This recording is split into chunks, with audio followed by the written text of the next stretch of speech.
Hey watus, hope mko poa. Karibuni sana to FYI with Tata. When you see me here, you just know that I'm here with very interesting information because this is a channel where we learn, laugh and love at the same time. So leo tunaongelea the different myths about sex.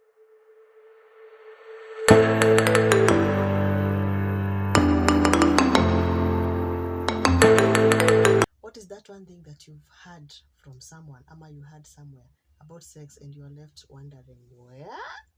Huyo anasema nini? Ama what does that one even know? What is that one thing? Hebu tuongea hapo kwa comment section tusikie maajabu, the different things that you've heard, the different things that you never thought people believed about sex, and you're surprised to find out that actually people think exists about sex. So one of the major myths that exists about sex is only the man should be the one that initiates sex. Watu. It is not only the man that has the responsibility to initiate sex. Even you as a woman, you can initiate sex. Usikae tu hapo umegojea ati boyfriend yako ama husband yako akuja kwambia ati I'm interested. You also have the right to tell them that you're interested. And mind you, they should be able to satisfy you, especially when you tell them you are interested. Si ati anze kukujudge ati huyu ananiambia ako interested as who? Apana, it is also your right. That is a myth that has existed for a very long time, that most men have so much ego ati when they make initiate sex, they don't want it. That should not exist and it should stop. Men, you should be proud that your women are able to talk about what they are feeling, talk about what they want, and they tell you that I'm horny, please oblige and satisfy her. Si kukaa hapo unaanza kumjudge. That is a myth, and an old school myth for that matter. Another myth that has existed for a very long time is that the only satisfying sexual position is missionary. There are different sex positions that you can use to satisfy your partner or to satisfy yourself. Missionary is just one of a preference. There are those that prefer it, but it is not the only one. By this I mean, kuna mtu unaweza muintroduce a new style and they are like, no, we are supposed to only have missionary. Don't be like that.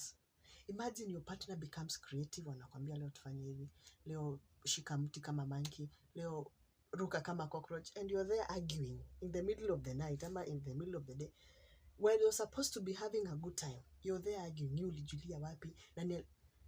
Let's remove that primitive mentality that it is only missionary that is the style that we should all be.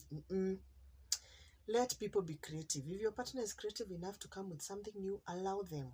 Si lazima ati akuwe amejulia mahali. And this brings us to the other myth, whereby men think that if a woman introduces a new sex position, it's because they learned it from somewhere. It also applies to women. When your partner, when your husband brings a new sex position, you unaleta vita haikai. Kuna alikufundisha hiyo. It is not me. You calm down. Hata kama alifundishwa na mtu mwingine, calm down. It is your time to enjoy.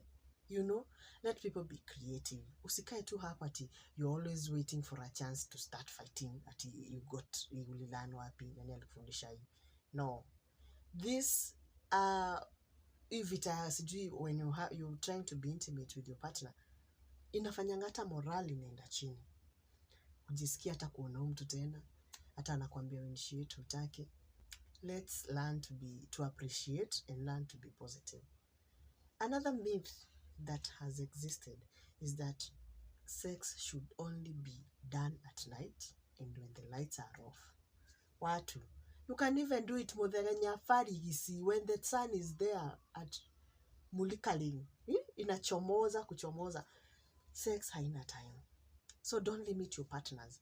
Ati juu ni mchana anakuambia can we have it, unamwambia no. Ati baby ni mchana tungoje usiku. Hapana, haina time. Wataka kuniambia mwili inajua, ati sahi kuna jua, ati sahi kunanyesha, ati sahi ni usiku. And you women who wenye ati hamuwezi wacha partners wenyu wawaone when you're naked, please stop it. Stop it. Let them look at your bodies. Let them analyze your bodies. Let them learn. Don't be too primitive. Ati zima yo stima. Unajua mimi wa kanisa, unaanza kumtolea testimony during wakati wa road trip, wewe uko hapo unatoa testimony, usiniguze hapo, mimi nimeokoka, zima hizo stima, mimi nimeokoka. Madam kuokoka, it doesn't matter whether umeokoka ama hujaokoka. Sex is an act that was initiated by God. He created it.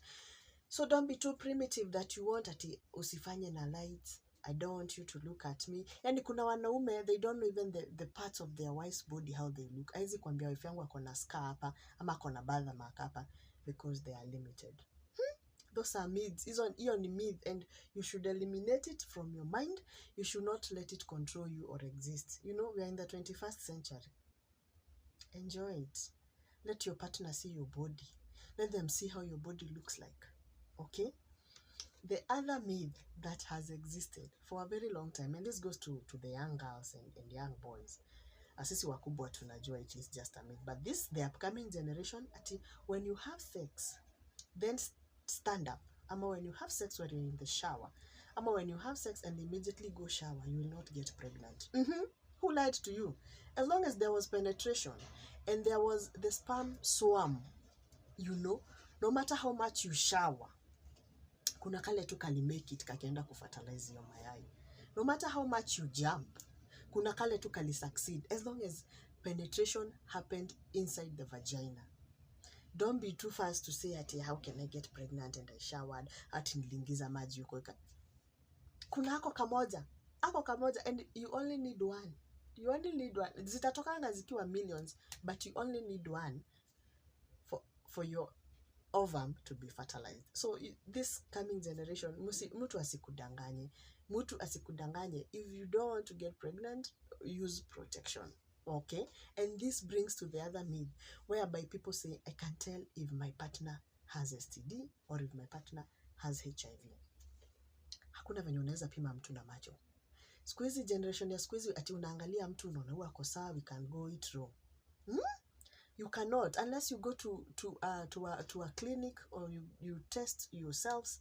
You cannot tell if your partner is positive. You cannot tell if your partner has STIs unless you test.